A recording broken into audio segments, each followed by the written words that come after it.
জিগর কাণ্ডের আবহের মধ্যে এবারে জঙ্গিপুরের তৃণমূল বিধায়কের হোস্টেল থেকে উদ্ধার হলো মালদহের ফার্মাসি ছাত্রের মৃতদেহ। Zakir Hossain institute of pharmacy কলেজের প্রথম বর্ষের ছাত্র ছিল তৌহিদ করিম। চলতি মাসের 13 তারিখ রাতে এই কলেজের হোস্টেল থেকে উদ্ধার হয় তৌহিদের নিথর দেহ।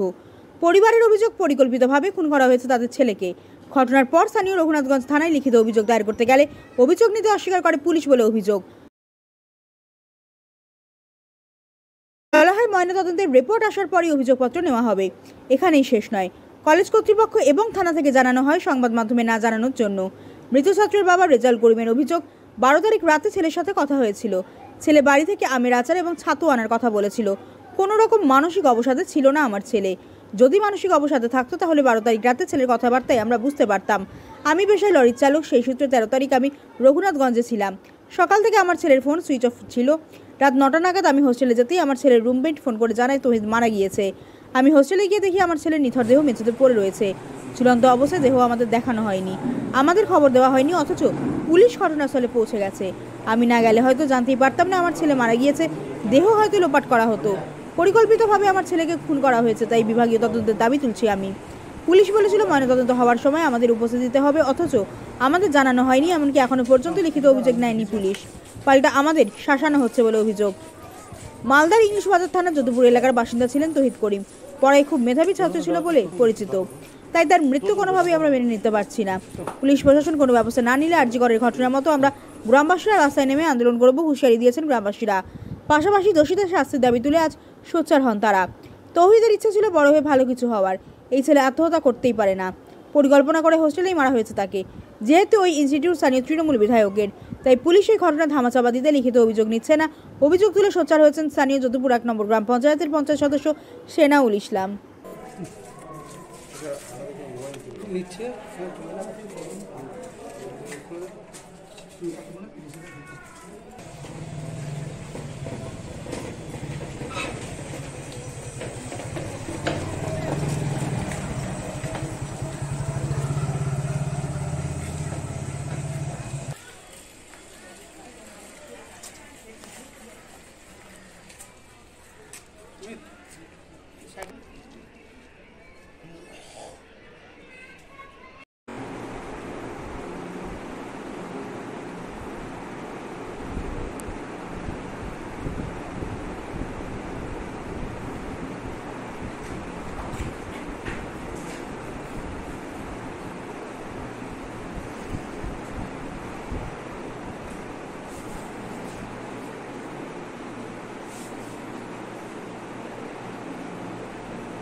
অ্যাকচুয়ালি যে ছেলেটা মারা গেছে আমাদের অঞ্চলে যতগুলো উঠতি ছাত্র আছে তার মধ্যে একটা ভালো ছেলে হিসেবে পরিচিত, মেধাবী অবশ্যই, এবং প্রত্যেকে জানে ছেলেটার কোয়ালিটি কি।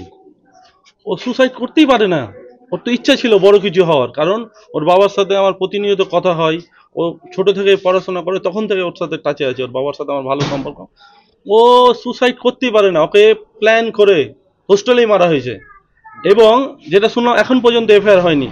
হয়তো যেহেতু ওইখানকার জঙ্গিপুরের লোকাল এমএলএ ইনস্টিটিউটটা ও পলিটিক্যাল ক্ষমতা দেখিয়ে লোকাল রঘুনাথগঞ্জ থানার আইসিকে হয়তো ফোন করে এফআইআর নিতে না নেয়, তার ওর সেটা বাধ্য করেছে। এটা পরিষ্কার বোঝা যাচ্ছে। নাহলে একটা এফআইআর কেন নেবে না পুলিশ? পুলিশের তো এটা ডিউটি। এটা খুন অবশ্যই, এখানে পরিষ্কার বোঝা যাচ্ছে। না হলে যদি খুন না হতো তো কেন এফআইআর নিতে বারণ করতো থানা? যদি লিগ্যাল কেস থাকতো, কেউ যদি সুসাইড করে, তো যদি আমরা থানাতে যাই তো অবশ্যই নিবে এফআইআর, কিন্তু নাইনি কেন? তার মানে পলিটিক্যাল ক্ষমতা দেখিয়ে বারণ করা হয়েছে লোকাল থানাকে। পলিটিক্যাল ক্ষমতাটাকে দেখিয়েছে যে ওই ইনস্টিটিউটে কর্ণধারটাকে ওখানকার জঙ্গিপুরের লোকাল এমএলএ। তাহলে পরিষ্কার, অবশ্যই পরিষ্কার বোঝা যাচ্ছে কি এই পলিটিক্যাল ক্ষমতা দেখিয়ে এফআইআর নিতে দেওয়া হয়নি। এবং গার্জেন যে ঢুকেছে, কোথায় বডি ঝুলে ছিল তার আগেই শুনলাম ওর বেডের পাশে রাখা হয়েছে। টোটালটা গেম প্ল্যান মার্ডার করে। এমনকি আমার এটাও তো মনে হয়েছিল যদি ছেলের গার্জেন না যেত হয়তো ডেড বডিটাকে উদ্ধার করে দেওয়া হতো, হতেই পারে। মানে মার্ডার করে ইয়ে করা হয়। হ্যাঁ হতেই পারে, কোনো বিশ্বাস নাই। কি নাম আপনার? সেনাউল ইসলাম, আপনি গ্রাম পঞ্চায়েত সদস্য, কোন গ্রাম পঞ্চায়েত? যদুপুরন, ইংলিশ বাজার ব্লক। অ্যাকচুয়ালি 12 তারিখে আমি ডিউটি থেকে আসি। আমি পেশায় ড্রাইভার, গাড়ি চালাই। আমি 12 তারিখ ডিউটি থেকে বাড়ি আসি। আমার কাজ ছিল রঘুনাথগঞ্জের দিকে। তো আমি আমার ছেলে যেহেতু রঘুনাথগঞ্জের ওই সাইডেই আপনার Zakir Hossain pharmacy Zakir Hossain institute of ফার্মেসিতে পড়াশোনা করে। তো আমি আমার মিসেসকে বললাম যে যদি ওর আমার ছেলের কোনো কিছু প্রয়োজন থাকে তাহলে জেনে নাও, আমি তো যাচ্ছি ওইদিকে, ওকে দিয়ে দেবো। এ বলে রাত্রে আমার মিসেস আমার ছেলের সঙ্গে কথা বললো, ভালোভাবে কথা হয়েছে। যা যা প্রয়োজনীয় জিনিস বলেছে, ছাতু, আচার, একটা গ্যাস সিলিন্ডার, কিছু হালকা পকেট মানি, যেগুলো যাবতীয় জিনিস সব ওরা আমার রেডি করে রেখেছিলো। তারপর দিন আমি সকালে নিয়ে যাওয়ার জন্যে। রাত্রে আমরা এই কথা বলার পরে আমরা সব শুয়ে যাই। আর আমরা তারপর দিন সকালে আমি বাড়ি থেকে বেরোনোর সময় একবার আমি আমার মিসেসকে বলি যে একটু কনফার্ম হয়ে যাও, যদি ও নিতে আসে তাহলে আমি এগুলো নিয়ে যাব, নাহলে এখন নেবো না, পরে দেবো। এ বলে ফোন করলে আমার মিসেস আমার মোবাইল থেকেই ফোন করে, কিন্তু ও ফোন ধরে না। এবার ফোন ধরে না তো ওর আমার মিসেসের চিন্তা ভাবনা যে হয়তো বাথরুমে আছে, না হয় ক্লাসে আছে, না হয় কোনো কাজে ব্যস্ত আছে। ও ফাঁকা হলে ফোন ব্যাক করে। তো আর এই ও বলে ও আপনার রান্না বান্না কাজে ব্যস্ত হয়ে গেছে বাড়ির। আমি আমার কাজে চলে গেছি। আমি আমার কাজের যাওয়ার সারাদিন কাজ শেষের মধ্যেই আমার মিসেস আমাকে ফোন করে দিনের বেলায় যে ওর কোনো আমার ছেলের কোনো যোগাযোগ হয়েছে কিনা। আমি তো বললাম না, আমার সঙ্গে কোনো যোগাযোগ হয়নি। আর ক্লাস টাইমে ফোন করিও না, যেহেতু ক্লাস টেলাসে থাকে, ব্যস্ত থাকে, পরে ঠিক ঘুরাবে। যতক্ষণ টাইম হয়ে গেছে যে হ্যাঁ ক্লাস থেকে আসার পরও ফোন ঘুরাই না, তখন কিন্তু আমার মিসেস আমাকে ফোন করে যে তুমি কলেজে যাও, ছেলের ওইখানে তুমি যেহেতু আশেপাশে আছো, ছেলের ওইখানে গিয়ে খবর নাও, ফোন ধরছে না কেন বা ফোনে পাচ্ছি না কেন বলে আমাকে বলে। আমি আমার সেই মতো আমি আমার কাজ ছেড়ে দিয়ে ঠিকঠাক গুছিয়ে দিয়ে আমি কলেজের দিকে রওনা দিই। প্রায় রাত্রি তখন 9টা। কলেজ যাওয়ার আগেই কলেজের সুপার কানন চৌধুরীকে আমি ফোন করি। কানন চৌধুরীর সঙ্গে কথা হয় যে স্যার আমি তো আমার ছেলের সঙ্গে সেরকম যোগাযোগ করিনি, আমার মিসেস সারাদিন যোগাযোগ করে পাইনি আমার ছেলেকে, তো আমি হোস্টেলে ঢুকে আমার ছেলের সঙ্গে একটু কথা বলতে চাই বা একটু দেখা করতে চাই, আমাকে একটু অনুমতি দেন। উনি আমাকে অনুমতি দিয়েছেন। কলেজে ঢুকেছি জাস্ট আমি কলেজে গেটে পা দিয়েছি, ততক্ষণ আমার মিসেস আমাকে আবার ফোন করছে যে আমার ছেলে মারা গেছে।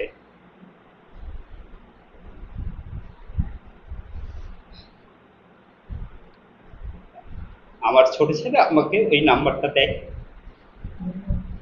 যেই নাম্বারটা রুমমেটের নাম্বার। ওই নাম্বার থেকে আমি আবার কথা বলতে বলতে আমি হোস্টেল অবধি পৌঁছাই। হোস্টেলে গিয়ে আমি বলি যে বাবা আমি তো চিনতে পারবো না, তুমি আমাকে নিচে এসে নিয়ে যাও, যেহেতু 3 তলায় কোথায় আছে আমি অত খোঁজার সময়ও নাই। যখন তুমি একটা দুর্ঘটনা খবর বলছো তখন যত তাড়াতাড়ি হয় আমাকে উপরে নিয়ে চলো। উপরে নিয়ে গিয়ে দেখি আমার ছেলে যে রুমে থাকে সে রুমে মেঝে শোয়ানো আছে মৃত্যু অবস্থায়। তার মানে হোস্টেলের সুপারের সাথে আপনার কথা হয়েছে? হ্যাঁ, কানন চৌধুরীর সঙ্গে আমার কথা হয়েছে। হোস্টেল সুপার তিনি? হ্যাঁ। অথচ তিনি আপনাকে কিচ্ছু বলেন? আমার কোনো ইনফরমেশন আগে থেকে দেয়নি। অথচ আপনি গিয়ে কি দেখলেন? আমি দেখলাম যে ঘরে থাকে আমার ছেলে, আরো 2টো রুমমেট ছিল, মানে যেহেতু 3 জনের রুম, আমার ছেলে নিচে আপনার শুয়ে রেখেছে মেঝেতে, আর 2টা ছেলে আমার পাশে ছিল। তখন ওর গায়ে আঘাতের চিহ্ন ছিল? আঘাতের চিহ্ন ছিল। ডান আপনার বাম চোখে এখানে রক্ত জমে আছে, আর আপনার পায়ে প্রচন্ড 2-3 জায়গায় চোট দেখেছি এগুলো। আর আমি যাওয়ার প্রায় 10 মিনিটের মধ্যে পুলিশ প্রশাসন আসে। জানি না ইনফরমেশন কোথা থেকে পেয়েছে, বা হোস্টেল সুপার হয়তো আমাকে দিয়েছে থানা ইনফরমেশন। পুলিশকে দিয়েছে, আপনাকে দেয়নি? না, আমার কাছে কোনো খবর ততক্ষণ, আমি নিজে গিয়ে খবর পেলাম যতক্ষণ আমি পৌঁছে গেছি। কিন্তু আমি পৌঁছে গেছি, আমার কাছে আমার ফ্যামিলির কাছে কোনো খবর নাই, কিন্তু থানায় খবর অলরেডি আগে হয়ে গেছে। মানে আপনি যদি না যেতেন তাহলে জানতে পারতেন না? আমি না গেলে আমার ছেলের মৃত্যু তো আমি জানতেই পারতাম না, কিন্তু জানতে পারতাম না যে আমার ছেলে মারা গেছে বা অন্য কিছু এরকম, হয়তো জানি না কি কারণ হলো। আর আপনার থানায় যখন নিয়ে গেল আমার ছেলের বডি, পরে থানায় নিয়ে গিয়ে আপনার ইয়েতে রাখলো হসপিটালে।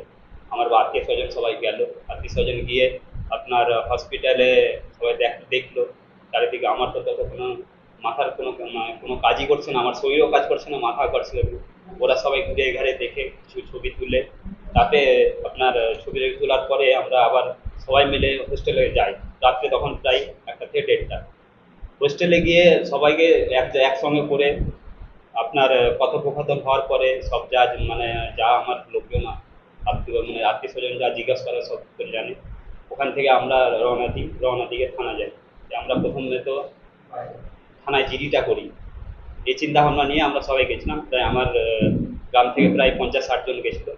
গিয়ে ওইখানে থানায় যাওয়ার পরে আমাদের 3 থেকে 5 জনের মতন ভিতরে ঢুকছিল, বাকি সব বাইরেই ছিল। আমাদের 5 জনের মধ্যে 5 জনকে থানার মেজবাবু, জানি না ভদ্রলোকের নাম, মেজবাবু আমাদেরকে ঠিকঠাকভাবে বুঝিয়ে, জিডি না নিয়ে, এফআইআর না নিয়ে আমাদেরকে বুঝিয়ে ওখান থেকে পাঠিয়ে দিল। আর আমাদেরকে বললো কোনো অসুবিধা নাই, পোস্টমর্টমটা হোক, পোস্টমর্টমের রিপোর্টটা কি আসছে আমরা দেখি, তারপরে আমরাই ডেকে আপনাদের কেস করব। আর পোস্টমর্টম আপনারা চিন্তা করেন না, আপনারা যদি সন্দেহ মনে করেন, পোস্টমর্টম হওয়ার সময় আপনাদের লোক দাঁড়িয়ে থাকবে সামনে, যে দেখতে পারবে তাকে রাখবো, আর আমাদেরও লোক রাখবো। কিন্তু এরকম এফআইআর জিডি নেয়নি, আর পোস্টমর্টম করার সময় আমাদের কোনো লোক রাখেনি। পোস্টমর্টম করার সময় ডাকেনি আপনারা আমাদেরকে ডাকেনি। আর মিডিয়াকেও কি জানাতে পারবে? মিডিয়াকে জানাতে পারছিল, বলছে মিডিয়া ইনফরমেশন করিও না, যতটা হয় আমরা সামলে দেবো, কোনো অসুবিধা হতে দেবো না। এরকম চিন্তা ভাবনায় আমাদের কোনো মিডিয়া দেয়নি। আজকে আমি আপনার থানার এসআই শাহজাহান শেখ, ওনাকে আমি ফোন করলাম যে দাদা স্যার, আমার আপনার পোস্টমর্টম রিপোর্টটা আমাকে দিলে ভালো হতো, তাহলে আমি আগে বাড়তে পারবো, বা আমি কিছু স্টেপ, যেহেতু আপনারা কোনো জিডি নেননি, আমি তো কিছুই এখন ধোঁয়াশায় পড়ে আছি, আমার ছেলের কি হলো না হলো আমি তো কোনো কিছুই বুঝতে পারছি না। কলেজ কিভাবে জাকির নায়েক? কলেজ হচ্ছে আপনার Zakir Hossain institute of pharmacy college, যেখানে আমার ভাইপো যিনি হত্যা হয়েছেন তহিদ করিম, ওখানে পড়াশোনা করতো। বিগত 1 বছর হলো, মোটামুটি 10 থেকে 11 মাস। ফার্স্ট ইয়ার শেষ হয়ে মোটামুটি আপনার সামনে সেপ্টেম্বর মাসে পরীক্ষা ছিল ফাইনাল, যা হোক পরীক্ষাটা দেওয়া হলো না। তো কলেজে যা হলো সেগুলো তো শুনলেন মোটামুটি। আমি যখন যাই প্রত্যক্ষ যেটা দেখি, আমরা তো রাত্রি ধরেন পৌঁছানোর পর হসপিটালে দেখেছিলাম লাস্ট, পরে আমরা গেছিলাম কলেজের মধ্যে। তো যা হোক কলেজে আমাদের কিন্তু যে ঘরে এটা হয় সেই ঘরে আমাদেরকে প্রবেশ করতে দেওয়া হয়নি, ওটা বলে দেওয়া আছে পুলিশে নাকি ওটা নিষিদ্ধ করে দিয়েছে, ইত্যাদি ইত্যাদি ব্যাপার।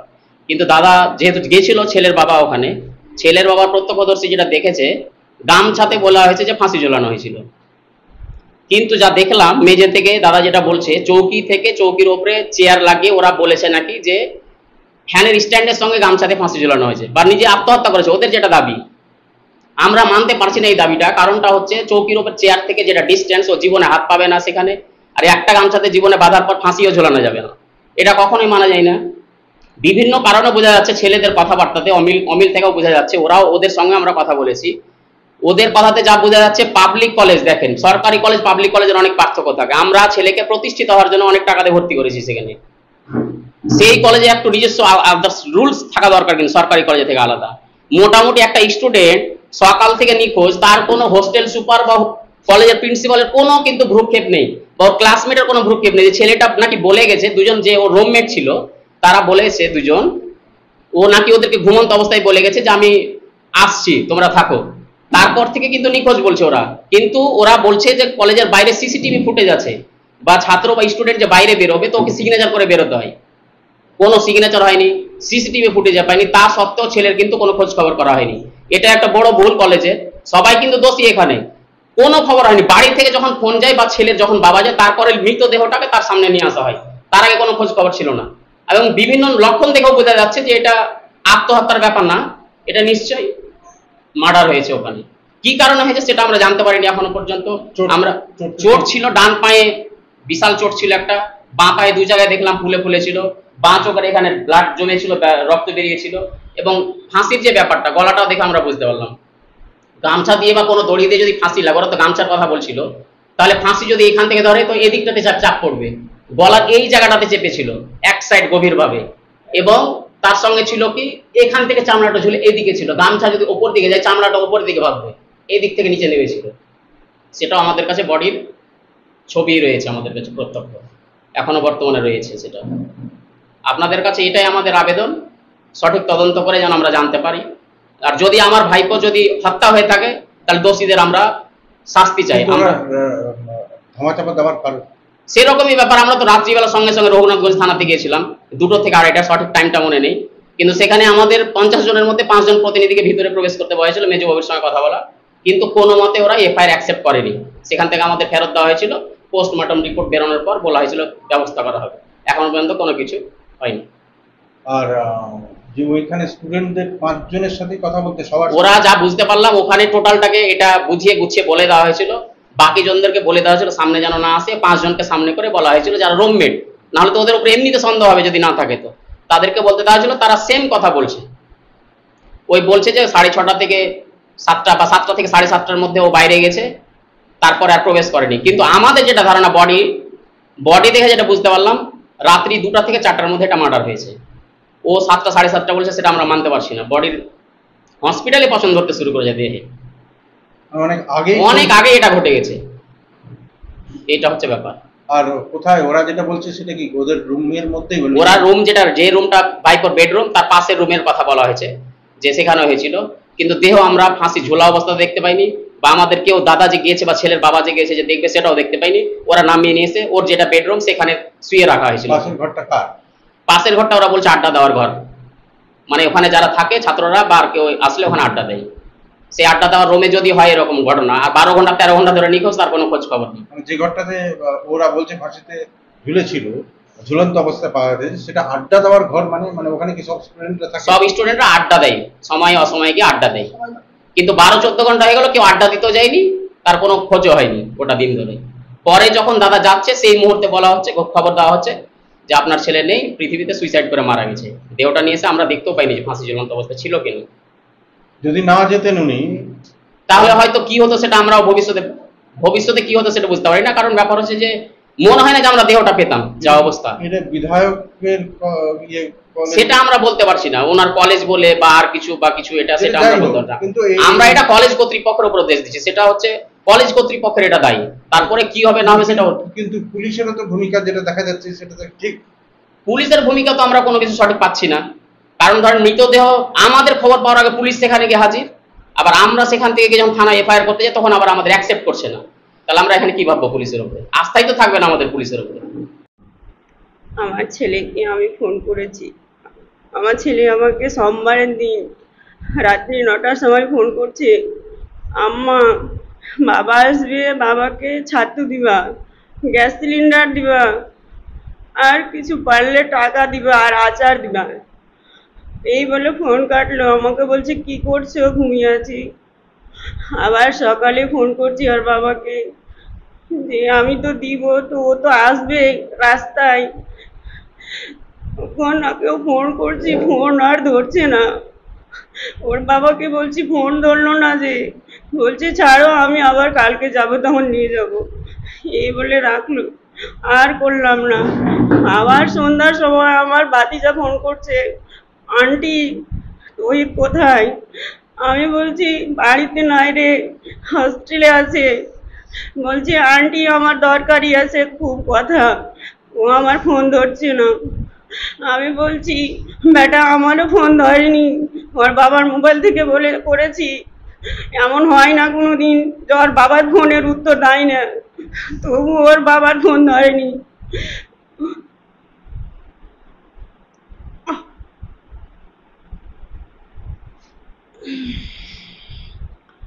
দিয়ে বলছে আন্টি, আবার আমার ভাতিজা ফোন করছে, বলছে আন্টি তোমার ছেলে নাকি সকালে বেরিয়েছে কলেজ থেকে, এখনো ফিরেনি। বলছে যে ওর বন্ধুরা বলছে যে সকাল থেকে বেরিয়েছে, এখনো ফিরেনি। আবার আমি বলছি বাটা ওর বন্ধুদের নাম্বার দিত, একটা ওর বন্ধু নাম্বার দিল, দিয়ে বলছে আপনার ছেলে কোথায় যায়, কি করে না করে আপনি জানেন না? বলছি না বাবা, আমাকে কেউ কোনোদিন আমার ছেলে কিছু বলেনি। আমার ছেলেকে ফোন করলে বলে যে আমি ক্লাসে আছি বা রুমে আছি, কোনোদিন কিছু বলেনি। আমার ছেলে ওরকম হতেই পারে না যে কলেজের বাইরে যায়। আমাকে রেগে রেগেই বলছে কথাটা। আমি আবার ফোনটা কেটে দিলাম। বাবা আসলে আমাকে একটু জানাইও যে যেন তোরা আমাকে ফোন করিস। এই বলে আবার 5 মিনিট 10 মিনিট পর ফোন করছি, তখন বলছে জি এখন সবাইকে ফোন করা হয়ে গেছে, সবাই বলছে যে আমাদের কাছে নেই, একজনেরই শুধু সুইচ অফ, ও বলে ওর সাথে কন্ট্যাক্ট হয়নি। তখন বললাম আমি যে কিছুক্ষণ পরেই আর বাবা বলছি যে ওর বাবা যাচ্ছে, তোমরা একটু খোঁজাখুঁজি করো। কিছুক্ষণ পরেই ফোন আসছে যে আপনার ছেলে সুসাইড করেছে নাই দুনিয়াতে। এটা কোথায় ফোন করেছিলেন আপনি? কলেজে? কলেজের ওর বন্ধুকে বলেছে, হ্যাঁ, কি তহিদের বলেছিল? বন্ধুকে, হ্যাঁ, রুমমেট। রুমমেটকে বলেছে। হ্যাঁ, কি বলেছে? বলছে যে তহিদ সকাল থেকে নেই। তো দেখছি আমরা খোঁজাখুঁজি করে, আমি এখন চুল কাটতে এসেছি। সকাল থেকে হোস্টেলে নেই তাই বলছে? হ্যাঁ তাই বলছে যে কলেজে নেই। নেই। হ্যাঁ। আমি বলছি যে ও আমাকে বলছে যে আপনার ছেলে কোথায় যায়, কি করে না করে জানেন না। আমি বলছি আমার ছেলে ওরকম নয়, কোনদিন বলেনি যে আমি কোথায় যাই কি যাই। আমি ফোন করে জিজ্ঞেস করলি পড়াশোনা কেমন হয়, ভালো হয়, কি করছিস, রুমে আছি, বা ক্লাসের সময় ফোন ধরে না, রাত্রেই বেশিরভাগ ফোন করে। তারপর তার কয়েক মিনিটের মধ্যেই ফোন করে জানাচ্ছে? তার কয়েক মিনিট পর আমাকে বলছে যে 10টার সময় আপনাকে জানাচ্ছি। 10টা থেকে কোন কথা, 2 মিনিটও হয়নি বলছে যে আপনার ছেলে নাই দুনিয়াতে আর। তো আপনারা কি মনে করছেন, এটা সুইসাইড করেছে? সুসাইড করেনি, ওরা মেরে ফেলেছে, ফোন করেছে? খুন করেছে। আমার ছেলে ওই ধরনের ছেলে নাই, আমার ছেলে খুব সুন্দর ছেলে, আমার কথা মতো চলে, ওর বাবার কথা মতো চলে, যেটা বলবো সেটাই শুনে। কোনোদিন ভাবিনি যে আমার ছেলে সুসাইড করতে পারে। দেহ দেখতে দিচ্ছিল না? না, ওর বাবাকে দেখতে ঘরটাতে ঢুকতেই দেয়নি, যে কোন জায়গাটাতে ফাঁসি লেগেছে বলছে তো দেখতে তো দিবে। আর ঝুলান্ত দিয়ে ওকে নামাইতে গিয়ে বলেছে আমি যাব আমার ছেলেকে দেখতে, আমি নামাবো, ওর বাবা নামাবে, ও কেনে নামাবে? কারা করেছে অনুমান করছেন? ওই রুমমেট করেছে, মানে ওখানে কলেজেই খুন হয়েছে? কলেজেই হয়েছে, হোস্টেলের মধ্যে? হোস্টেলের মধ্যে 3 তলার উপরে হয়েছে, ওকে ওখানেই খুন করা হয়েছে? ওখানেই খুন করা মানে হয়েছে। কলেজের সবাই জানে তার মানে? জানি, বলছেন না? সবাই জানি। ওর গায়ে তো চোট আছে, আঘাতের চিহ্ন আছে তো? পায়ে মেরেছে, চোখের কোনায় মেরেছে। চোখ দিয়ে রক্ত বেরিয়েছে? বের হয়েছে। কোথা থেকে? চোখ থেকে, পায়ে থেকে, বাম চোখ থেকে। বিভিন্ন জায়গায় মেরেছিল? পায়ে মেরেছে। তো ওকে ওকে মানে দেহটা দেখতে দিচ্ছিল না বাবাকে, তাই? না, দেখতে দিচ্ছিল না। অনেকক্ষণ দাঁড় করিয়ে রেখেছিল? অনেকক্ষণ দাঁড় করা কি, মানে ঢুকতে দেয়নি? তাড়াতাড়ি করে বের করে দিল তো স্কুল থেকে, কলেজ থেকে। আপনারা থানায় জানিয়েছিলেন? থানাতে কিছু? থানাতে জানিয়েছে, থানায় এফআইআর নাইনি। কি বলছে? বলছে পোস্টমর্টমের পর নিব। তারপরে কি মিডিয়াকেও জানাতে বারণ করছে নাকি? ওরাকেও জানাতে মানা করেছে, কি বলেছে? না ওরাকে জানাতে হবে না, তাদেরকে? মিডিয়ারা। মিডিয়াকেও জানাতে বারণ করছে? হ্যাঁ, আর এফআইআর নিচ্ছে না? এফআইআর নিচ্ছে না। মিডিয়াকে কে জানতে বারণ করছে? পুলিশ? কলেজ কর্তৃপক্ষ। কলেজ কর্তৃপক্ষ? পুলিশও বলেছে? পুলিশও বলেছে। হ্যাঁ? পুলিশও বলেছে। কোন থানা? কোন? রঘুনন্দন। হ্যাঁ? রঘুনন্দন। রঘুনাথগঞ্জ থানা? রঘুনন্দন।